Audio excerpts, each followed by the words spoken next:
But بہرحال جس وجہ سے بھی جھڑپ شروع ہو گئی، اب امید ہے کہ یہ ختم ہو جائے گی، اور چائنا اور یہ گریٹر انٹرسٹ جو ہے ریجن کے، یہ ایک بڑا اس کا وہ بنیں گے پریشر پوائنٹ۔ ساتھ ساتھ چائنا میں اسحاق ڈار صاحب اگین جو زخمی ہیں، اللہ انہیں شفا یاب کرے، وہ کافی محنت کر رہے ہیں اور میرے خیال میں پازیٹیو ڈائریکشن میں محنت کر رہے ہیں۔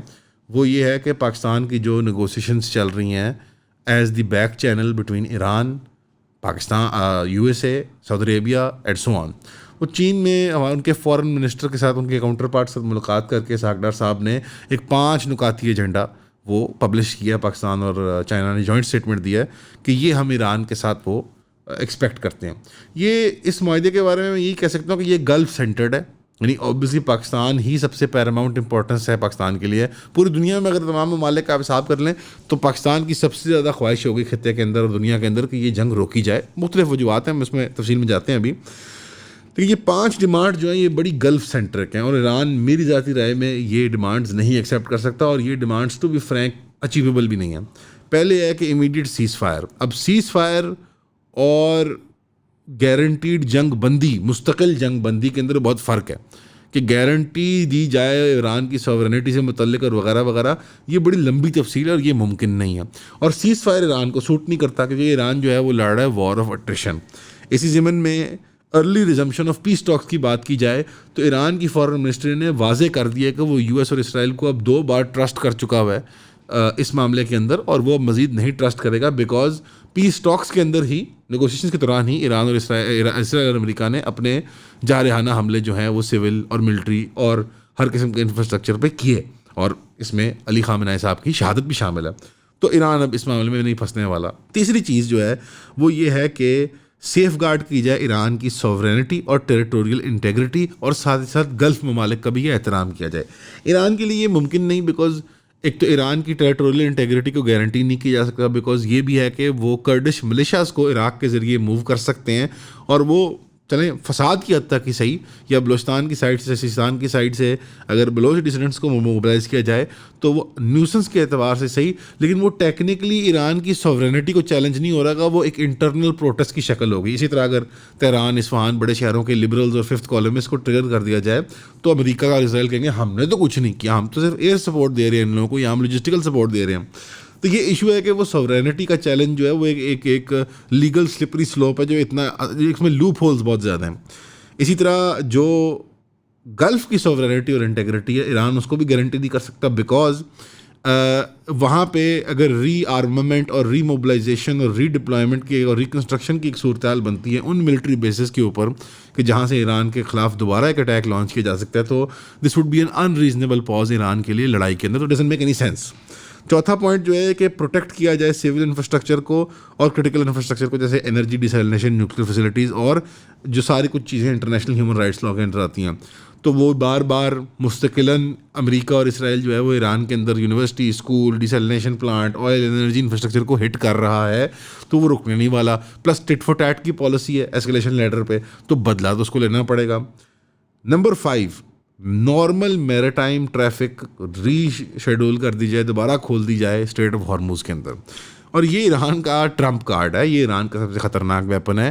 اس کو تیل کا بیرل $200 پہ لے کے جانا ہے، ورنہ امریکہ کی عوام کو پنچ نہیں فیل ہوئے گا، اور امریکہ کی عوام پروٹیسٹ نہیں کرے گی اور سختی نہیں کرے گی اور ڈونلڈ ٹرمپ کے خلاف ووٹ نہیں ڈالے گی اپنا۔ سو ایران کی فنڈامنٹل اسٹریٹجی کا جو سب سے اہم آپ سمجھ لیں دانت ہے، نوکیلا دانت ہے، اگر اسی کو نکال لیا جائے تو اس کی چک کے اندر کوئی پاور نہیں رہے گی۔ تو یہ 5 کے 5 پوائنٹس جو ہیں بڑے گلف سینٹرڈ ہیں۔ پاکستان کی مجبوری ہے کہ ہم ایک گلف کے ویکٹر ہیں، اس ریجن کے اندر بہت بڑے ہمارے الائز ہیں وہ، اور پاکستان جنگ بندی تو کروانا چاہ رہا ہے، بٹ امریکن گارنٹیز جہاں نہ ہوں، اور اگر ان سب چیزوں کو مان لیا جائے اور امریکن گارنٹیز بھی دے دی جائیں، اسرائیل کی کون گارنٹی دے گا؟ وہ ایک ریشنل ایکٹر ہے۔ اور موشے دیان نے کہا تھا کہ Israel must act like a mad dog, یعنی باولے کتے کی طرح اسرائیل کو بیہیو کرنا پڑے گا کہ وہ کرتا پھرے اور اس کے قریب کوئی نہ آئے کہ کہیں یار یہ چکی نہ مار دے، چکی نہ واڑ دے۔ تو ٹو بی فرینک، پاگل کتا، باولا کتا جب آپ کے محلے میں آتا ہے تو آپ میونسپیلٹی والے چاچا کو کہتے ہیں، اس کیس میں چاچا علی خامنہ کو آپ بلاتے ہیں، اور وہ 12 بور جو ہے وہ سیدھا باولے کتے کے سر پر رکھ کے اس کو اللہ کے پاس واپس بھیج دیتا ہے۔ تو یہ اسرائیل نے اپنے لیے ایک سیلف ڈیزائن اسٹریٹجی بنا لی ہے، ایک سائیکوسس کی کیفیت میں ڈال لیا ہے کہ اسرائیل اس میں سے اب نکل نہیں سکتا، اس کی کوئی گارنٹی نہیں دے سکتا، اس کی ملٹری اسٹریٹجم کی کوئی وہ نہیں کہہ سکتا کہ ٹھیک ہے وہ رک جائے گا۔ اور اس میں نہیں یہ کہہ رہا یہ کون کہہ رہا ہے؟ یہ اسرائیل کی اپنی مینجمنٹ کہہ رہی ہے، یہ فورن منسٹر اسرائیل کا کہہ رہا ہے، گڈیون سار. آپ کافی مہینوں سے اس کو سال سے 2 سال سے بلکہ دیکھ رہے ہیں.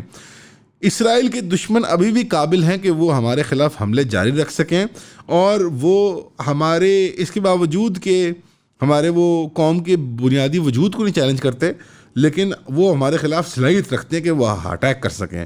ہمیں ضرورت پڑے گی فیوچر کے اندر بھی کہ ہم وجیلنٹ رہیں اور اپنے دشمنوں کی چالوں کو سمجھیں، کیونکہ ہم وعدہ نہیں کر سکتے کہ یہ آخری ہماری جنگ ہوگی. And he seeing this man while کہ وہ لبنان کے اندر ایک میرے خیال میں ایک اسٹارٹنگز آف اندر جینوسائڈ اٹیمپٹ کر رہے ہیں، کیونکہ 1200 لوگ شہید ہو چکے ہیں، جن میں سے 150 سویلینز ہیں، بچے چھوٹے اسپیسیفکلی 150 سوری، اور یہ صرف ایک مہینے کے اندر ہو چکا ہوا چیف.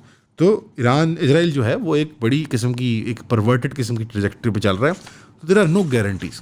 تو like the negotiation with Iran امریکہ کی، وہ رزلٹ نہیں نکلنے والے. مجھے لگتا ہے انفارچونیٹلی طالبان والی افغانستان والی بھی جو ہے وہ شاید کمزور، میں I could be proven wrong, میں دعا کرتا ہوں کہ دونوں رک جائیں، لیکن حقیقت یہ ہے کہ یہ دونوں چیزیں عقل میں نہیں بیٹھتی بات. السلام علیکم پیارے بچے اور بچیوں، آپ جب بھی مجھے کہیں ملتے ہیں تو بہت سے سوالات پوچھتے ہیں، اور آپ میرے ہر پلیٹ فارم پہ ہر جگہ پہ آپ سوال ڈال رہے ہوتے ہیں. میرے ٹیم کے لیے بہت مشکل ہو جاتا ہے ان کو اکٹھا کرنا اور مجھ تک پہنچانا. میری آپ سے ریکویسٹ ہے جتنے مرضی سوال پوچھیں، 100 پوچھیں، 200 پوچھیں، آئی ایم گیم. ایک تو نیچے دیے ہوئے واٹس ایپ نمبر پہ اور ای میل ایڈریس پہ آپ وہ سوالات بھیجیں، بڑی تفصیلی گپ شپ ہوا کرے گی، اینڈ انشاءاللہ I am going to love the interaction جو آپ کے ساتھ میری ہوگی. بہت شکریہ. اسی طرح اگر اوور آل گلوبل پکچر کو دیکھیں تو بہت سپیڈ سے جو چند ڈیکیڈز کے فیصلے ہوتے ہیں وہ چند منٹوں میں ہو جاتے ہیں.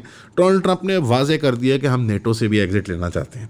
یہ بہت بڑی بات ہے، کیونکہ نیٹو کو اس نے ڈسکرائب کیا کہ میں پیپر ٹائگر سمجھتا ہوں اس کو، اور اب یہ اس میں واپس داخل ہونا، یہ اس میں برقرار رہنا، یہ بیونڈ کنسیڈریشن ہے، ہم جائیں گے ہی جائیں گے. یہ امریکہ نے واضح کر دیا. اور اس ضمن میں مارکو روبیو نے بھی نیٹو پہ کہہ دیا کہ اگر ہم وہ بیسز استعمال نہیں کر سکتے جو مہیا ہیں نیٹو کی جانب سے، تو یہ ون وے اسٹریٹ والی چیز نہیں چلے گی، نیٹو سے ہمیں ایگزٹ ہی لینا پڑے گا. اس ضمن میں پینٹاگون نے 7 سال کا بوئنگ اور لاک ہیڈ مارٹن کا کانٹریکٹ کر دیا ہے، جہاں PSC 3 MSC مسائل سیکرز وہ ٹرپل کر دیں گے اس کی پروڈکشن کو. تو واضح ہو گیا کہ امریکہ اپنی آرمامنٹ پہ فوکس کرے گا. اور اس ضمن میں اس نے فار ایگزامپل پولینڈ سے ڈیمانڈ کیا کہ تم اپنے ڈیفینس مسائل سسٹمز ہمیں دو یہاں دفاع کے لیے، پیٹریٹ سسٹمز ہوتے ہیں.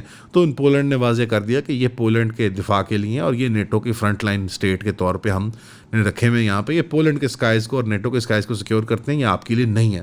اس طرح کی ڈینائل پولینڈ کی طرف سے ہو، فرانس کی ویپنز ڈیلز کو ریجیکٹ کر دے اسرائیل، اسپین، فرانس اور دیگر ممالک اپنی ایئر اسپیس بند کر دیں. UK کا کیئر سٹارمر، جس کی وہ جو اس طرح وہ بورس جانسن کہتا ہے نا، اسپائن لیس سوپائن جیلی پیپل، مطلب جس کی اسپائن نہ ہو، جو ایک سوپائن جیلی پرسن ہو، وہ ایک مطلب بچوں کی کھانے والی جیلی کی طرح سے وہ سافٹ آدمی ہو، وہ بیکار مارش میلو جیسا آدمی ہو. وہ کہہ رہا ہے کہ میں UK کے لوگوں کے بارے میں سوچوں یا میں امریکہ کی جنگ کے بارے میں سوچوں. تو یہ واضح ہو گیا ہے کہ یورپ اور امریکہ کا جو ناتا تھا، جو ایک اس میں میرے خیال میں یورپ یرغمالی تھا امریکہ کا، خاص طور پہ World War II کے بعد وہ مقروض بھی تھا امریکہ اس کا، یورپ کا فائنینشلی، جنگ بھی جتا کے دی ہوئی تھی اس نے، اور امریکہ جو ہے وہ کمپلیٹلی ان کو ڈومینیٹ کر رہا تھا ملٹری اور پولیٹیکلی، اور خاص طور پہ سویز کے کرائسس کے بعد انرجی اور ٹریڈ کے نظام کو بھی کنٹرول کرتا تھا. تو یورپ کو جو پھانک کر دیا نا کہ جنگیں امریکہ کی اور ریفیوجی جاتا ہے یورپ، جنگیں امریکہ کی اور پیسے خرچ کرتا ہے یورپ، اکانومی اور انڈسٹری امریکہ کی یعنی سلیکون ویلی اور انٹرٹینمنٹ اور ایکسپورٹ کی کنزمپشن کون کرتا ہے؟ یورپ. تو یورپین آبادی، اکانومیز، آرمیز کمپلیٹلی برباد ہو چکی ہوئی ہیں. انہیں عراق اور افغانستان میں انگیج کر کے ان کو ریک کر دیا امریکہ نے جو آخری آپ سمجھیں جو دودھ نچوڑنا تھا نا اس گائے میں سے یورپ کی، وہ نچوڑ لیا ہوا ہے. اور اب اس سے پہلے کہ وہ چھری پھیرے اور ٹوٹیاں بوٹے کر کے اس کے وہ تکا پاٹی کر لے، جو گائے ہے، جو گو ماتا ہے یورپ کی، پاک پوتر گائے یورپ، وہ اب اس نے کہا کہ ٹھیک ہے میں چھوڑ دیتا ہوں، اب جو تمہارے سے لینا تھا لے لیا. اور لگتا ہے کہ یورپ اب مرون منت ہوگا، معذرت کے ساتھ ساڑیاں مزدوریاں، ساڑیاں ریسورسز، نارتھ افریقہ، مڈل ایسٹ، ساؤتھ ایشیا. اور اس ضمن میں اس کو سمجھ آ گیا کہ اس خطے کے اندر ایک اسرائیل ہے اور 50 کے قریب مسلمان ملک ہیں. تو جو پہلے وہ اسرائیل کے حامی تھا یورپ، آج وہ آپ کو حامی نظر آئے گا، بیکاز اس نے خطے میں سروائیو کرنا ہے. میڈیٹرینین اور نارتھ افریقہ کے ذریعے اور ساؤتھ اینڈ سینٹرل ایشیا کے کنیکشن کے ذریعے یورپ کے ہم پڑوسی ہیں سارے. یوریشیا ایک لینڈ میس ہے اور یورپ اس کے اندر ایک مینوفیکچرڈ آئیڈینٹی ہے. یوریشیا ایک ہی لینڈ میس ہے، یہ بات نوٹ کیجیے گا. اس کے اندر ایک یورپ وائٹ ایکسکلوسیو ایک آئیڈینٹی ہے جو میڈیول ٹائمز میں کریٹ کی گئی تھی. ایکچولی 700-800 عیسوی کے قریب کریٹ ہونا شروع ہوئی تھی، جب مسلمانوں کے بہت حملے یورپ، جس کو آج ہم یورپ کہتے ہیں، اس کی جانب ہو گئے تھے. اسپیسیفکلی یہ چارلز مارٹیل جو شارلمین جو بادشاہ تھا برطانوی فرانسیسی اس کے دادا نے اس کے دادا کے لیے یہ ٹرم کوائن کی تھی. جب اموی خلافت کی فوج کو اس نے 800 سم تھنگ عیسوی میں بیٹل آف ٹور میں، یہ بیٹل آف ٹورز جو شہر ہے پیرس کے قریب، وہاں شکست دی تھی. عبد الرحمن غالباً کے کمانڈر کا نام تھا اموی خلافت کا. تو یہ اموی خلافت کی جو پھیلاؤ ہے اس کے بعد پہلی ایسی رکاوٹ آئی تھی. تو چارلز مارٹیل جو ہے نا، وہ عرب اور افریقہ کے درندے جو سو کالڈ نعوذ باللہ مسلمان تھے، ان کے خلاف پہلی یورپی رکاوٹ تھی. تو تاریخ نے اس کو یوروپا کے نام سے یاد کیا اس خطے کو. اس میں اسپین، پورچوگل، فرانس، اٹلی یہ والا خطہ آتا ہے، اور یہ یو کے وغیرہ والا. تو یہ جو یورپین ایک آئیڈینٹی ہے جو بڑی کمزور پڑ چکی ہوئی ہے، اس کو اب سروائیو کرنے کے لیے دوبارہ واپس اپنے ازلی صلیبی جنگوں کے دشمن کے ساتھ ہاتھ ملانا پڑے گا. تو یہ اسرائیل کے معاملے میں جو سیدھے ہو رہے ہیں یورپین ملک، یہ کوئی اخلاقی بوجھ تلے نہیں دب رہے. کسی آپ نے مولوی یا کسی لبرل کے وہ باتوں میں نہیں آنا کہ وہ بڑے اخلاقی ہیں، یہ ساڈے ورگے نے. یہ بیسکلی ایک اسٹریٹجک منوور ہے. اور جو یہ پرفارمیٹیو تھیٹر ہو رہا ہے نا کہ وہ میں نے چھاڑ دینی ہے، امریکہ کہہ رہے تھے، وہ کہہ رہے تھے چھاڑ دو اسی آپ لڑ لیں گے. رشیا کے ساتھ انگیج کروانا نیٹو کو مقصد ہی اس کا یہ تھا کہ امریکہ خیر بات کا ہے. میں نے آپ کو بتایا ہے سینٹرل اور ایسٹرن یورپ میں امریکہ نے آگ لگا دی، روس اور روس کی مخالفت میں سارا یورپ. ساؤتھ ایشیا کے اندر امریکہ نے ایک آگ لگا لی. وہ جو ساری یہ تیلیاں لگائی ہیں ڈونلڈ ٹرمپ نے 11 جہازوں کی، اس نے میک شور کیا ہے کہ انڈیا اور پاکستان کی لڑائی ہو گئی دوبارہ. 2 بڑے برج ادھر ٹکر جائیں گے. اچھا جی، مڈل ایسٹ کے اندر ماشاءاللہ سے مصر سے لے کے ایران تک آگ بھڑک رہی ہے. تو امریکہ نے باقی دنیا کے بڑے تجارتی راستے، گزرگاہیں اور اہم پاپولیشن سینٹرز کو اور مذہبی امپورٹنس کی جگہوں کو آگ لگا کے کہا ہے میں چلو یار چلیں ٹھیک ہے، میں واپس گھر جا رہا ہوں. اور اس ضمن میں اس نے اپنا نارتھ امریکن، گریٹر امریکہ کا، نارتھ امریکہ کا جو کانسیپٹ ریویل کیا ہے. یہ ابھی ہلکی سی پکچر ہے، یہ پورا نارتھ اور ساؤتھ امریکہ کنٹرول کرے گا اور آرکٹک کو بھی کنٹرول کرے گا. اس کا مقصد ہے فریش واٹر کو سیکیور کرے، انرجی کے ایکسٹرا ریسورس کو سیکیور کرے، جو منرل ریسورسز ہیں ساؤتھ امریکہ کا اس کو سیکیور کرے، اور ساؤتھ امریکہ کی سلیو یعنی چیپ لیبر کو سیکیور کر کے اپنے ملک میں کھیتی کروائے، فیکٹریاں چلائے. میرے خیال میں امریکہ کوارٹر سینچری کے اندر فل بہت سر توڑ کی بازی لگا کے امریکہ ری انڈسٹریلائز کرے گا، دوبارہ گاڑیاں اور فیکٹریاں بنائے گا، اور وہ پرائمیرلی اسی خطے کو سروس کرنے کے لیے ہوں گے. اور امریکہ ایسی وار اکانومی بنائے گا، ایسی جنگجو فوج کھڑی کرے گا اگلی کوارٹر سینچری میں کہ واقعی میں ان کو دیکھ کے آپ کہیں گے کہ یہی یاجوج ماجوج تو نہیں ہے. بہت خطرناک کرنے لگا امریکہ کا، مجھے نظر آ رائٹنگ آن دی وال ہے. بٹ یورپ آپ کا الائے ہے انشاءاللہ تعالیٰ. اور اس ضمن میں یورپی ممالک کے اندر ہماری رہائش وغیرہ تو وہ تو سوالیہ نشان ہے اس کے اوپر، لیکن ہمارے تجارتی تعلق وغیرہ ان کے ساتھ اچھے اب بحال ہی رہیں گے انشاءاللہ. اور اس ضمن میں شاید اسرائیل کے معاملے کو لے کے بھی ہماری کچھ کوآپریشن اور کوآرڈینیشن اب ہوئے گی. آخری بہت سی باتیں ہیں درست کرنے والی، لیکن ابھی ایک گریٹر کانٹیکس میں یورپ اور ہماری لڑائیاں اور اب تاریخی جو امن ہمارے درمیان شاید قائم ہو سکتا ہے. اللہ کرے اگر ہم آپس میں اپنا ایکٹ ٹوگیدر کر لیں. صرف یہ ہے کہ ایران، پاکستان، ترکی، سعودی اور مصر کو الائن کرنا ہوگا. یہی 4 یا 5 ریئل ملک ہیں اس خطے کے اندر. To be frank with you, Oman, Syria, Lebanon, they are smaller satellite states. اگر ہم سیدھے ہو جائیں گے تو یہ بھی سیدھے ہو جائیں گے خطے کے اندر. خلیجی پٹی جو ہے وہ تو فیوچر برا لگ رہا ہے، کویت، بحرین، قطر اور یو اے ای کا. لیکن اس ضمن میں ہمیں اپنی معاملات کو ری الائن کرنا ہوگا. سنی ایکسس کے بجائے مسلم ایکسس کریٹ کرنا ہوگا.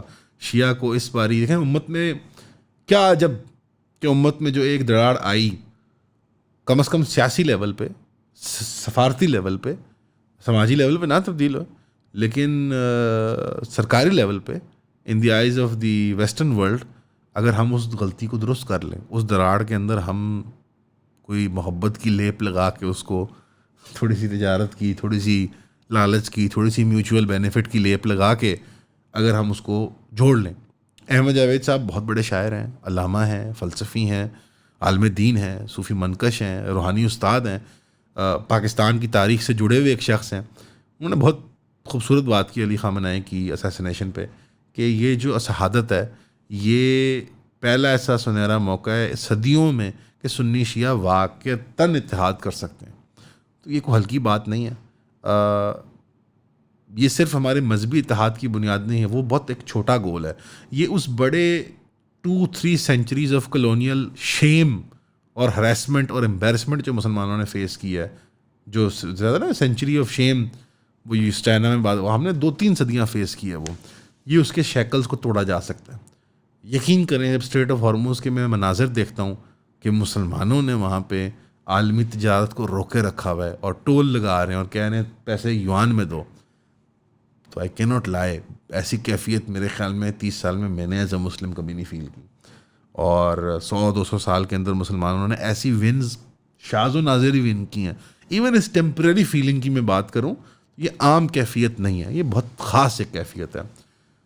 اب اگر ہم اپنے لیے جو فیوچر نظر آ رہا ہے اس کو تنگ کرنا چاہیں اور ہم دھکے سے اچیو کرنا چاہیں, مار کھا کے اچیو کرنا چاہیں, جو کہ انیویٹیبل ہے, جغرافیائی انیویٹیبلٹیز ہیں یہاں پہ کہ ہم سب نے اکٹھے مل کے رہنا ہے, تو ہماری زندگیاں, ہماری 1-2 نسلوں کی زندگیاں بری گزریں گی, ذرا کوالٹی بری ہوگی, مارے کھائیں گے, دل پھٹے ہوں گے آپس میں. ہونا یہ ہے ہم اس کو امن سے, سلمی طور پہ, احترام کے ساتھ, عزت کے ساتھ اور ایک دوسرے کی وقار اور احساس کے ساتھ برقرار رکھتے ہوئے کر سکتے ہیں. اور ہماری ملا, ہماری ایلیٹس اور جو ہمارے گورنمنٹ سٹرکچرز ہیں یہ بھی ایسے ہی برقرار رہیں گے. ورنہ جس قسم کا پاپولیشن کرٹیکل میس اچیو کر رہا ہے خطے میں سائز وائز, 250 ملین یہاں پہ 25 کروڑ لوگ, 25-30 کروڑ مسلمان, India, Bangladesh, nightmare. Critical mass achieve کر کے پھٹ کے کہیں تو جانی ہے ان انرجیز نے. تو اگر ہماری ایلیٹ, ہمارے بڑے, وہ برقرار رکھنا چاہتے ہیں اپنی عزت دار پوزیشنز, ہمیں ایک کوارٹر سینچری آف وائلنس میں نہیں جھونکنا چاہتے, تو بڑے کوئکلی ایران افغانستان کے معاملے کو سیدھا کریں گے. اگر ایران اپنی لڑائی جاری رکھنا چاہتا ہے تو اس کی پشت کو محفوظ کریں گے, کمزور نہیں کریں گے. اور اگر چاہتے ہیں کہ ہم ایک کوارٹر صدی ذلیل مزید ہو کہ پھر ہی اس میں داخل ہوئیں, کیونکہ اپنی اپنی انفرادی لالچ تھی, کسی کی کرسی تھی, کسی کا عہدہ تھا, کسی کی پراپرٹی تھی, کسی کا بیٹا تھا, کسی کی بیٹی تھی, کسی کا کچھ تھا, تو پھر اپنا آخرت میں قیامت کے حضور, قیامت کے دن اللہ کے حضور, رسول اللہ کے سامنے خیر ہی منائیں. اگر انفرادیت اور لالچ اور یہ سب ابھی بھی سامنے آ رہی ہے, یہ سارا میں نے کیوں اتنا لمبا کاٹا ہے, یہ ساری لمبی کہانی کیوں سنائی ہے, کیونکہ میں 3 دن سے اب تیسرا دن ہے, میں کہہ رہا ہوں کہ مڈل ایسٹ میں جو خاص طور پہ خلیجی پٹی ہے, اسپیسیفکلی UAE میں اناج کا سپلائی نہیں جانا چاہیے, لیکن وہ جا رہا ہے. ایک ٹائم پہ جب پاکستان میں مستقل 3-4 سال سے بارشیں ہو رہی ہیں, وہ نیچرل ہیں یا نہیں ہیں وہ اللہ جانتا ہے, کہ وہ مصنوعی بارشیں کروا کے ہمارے مخالف تو نہیں کر رہے, یہ بھی ممکنات میں سے ہے. لیکن ہماری پرابلم بنے گی, ہماری سرپلس جو ہماری جو کراپ پروڈکشن ہے اس میں مسئلہ آ رہا ہے. اب گلوبل فرٹیلائزر کا بھی پرابلم آ رہا ہے سپلائی کی رکنے کی وجہ سے. تو پاکستان اس وقت پہ خلیج میں فوڈ کو جو ہے وہ ایکسپورٹ کر رہا ہے, اور یہ جو فوڈ ایکسپورٹ پاکستان نے کی ہے شارٹیج کو ایڈریس کرنے کے لیے, وہ سمندری راستے سے جائے گا, وہ کویت جائے گا, اور کویت کے بعد وہ باقی ملکوں میں ٹرکوں کے ذریعے یا ٹرینوں کے, جس طرح بھی ان کا نظام ہے ٹرکوں کا, یہ بیسکلی ٹرینیں تو ان کو بنانی نہیں آتی, یہ باقی خلیجی ملکوں کے اندر بانٹا جائے گا کھانا. اس میں چینی ہے, چاول ہے, کھانے کا تیل ہے, کوکنگ آئل جو ہوتا ہے, فروٹس ہیں, ویجیٹیبلز ہیں, میٹ ہے, پولٹری ہے اور ڈیری ہے. جنگ میں تو صحیح, لیکن 78 سال میں میل نیوٹریشن والے ملک کا حق نہیں بنتا کہ وہ کھانے کو ایکسپورٹ کرے. نہیں, آپ جب جاتے ہیں سڑک پہ تو کیا ابھی بھی مزدوروں کے بچوں کے بالوں میں وہ آئرن ڈیفیشنسی کی وہ پیل پن ہوتا ہے کہ نہیں ہوتا, جو زردی سی آ جاتی ہے, پیل پن سا آ جاتا ہے. لاہور میں, کراچی میں, پنڈی اسلام آباد میں نہیں, وہ ملک کھانا باہر نہیں بھیجتا. میں اب پہلے میں نے مذاق کیا تھا پہلی رات, کل میں نے التجا کی تھی, آج میں بالکل کٹے دل کے ساتھ کہہ رہا ہوں, بھوکا ملک جنگ ہو یا نہ ہو کھانا نہیں ایکسپورٹ کرتا. تو ہماری ریاست، ہماری مینجمنٹ، ہمارے بزنس ایلیٹ کی سائیکی کے بارے میں سوچیے گا کہ جس ملک میں کھانے کو ہو تب بھی نہ ملتا ہو. ڈسٹریبیوشن پرابلم ہے نا بیسکلی. جب ہو اور نہ ملتا ہو کھانے کو، اور میل نیوٹریشن ہو اور سٹنٹڈ گروتھ ہو، اور وہ جنگ کی اور قید سالی کی پوٹینشیل حالت میں بھی اپنی لالچ جیب بھرنے کی اور اپنی سیاسیات چمکانے کی وہ پھر بھی ایکسپورٹ کرے، تو اس کا اللہ ہی حافظ ہے. ہمیشہ کی طرح سننے کا شکریہ. السلام علیکم.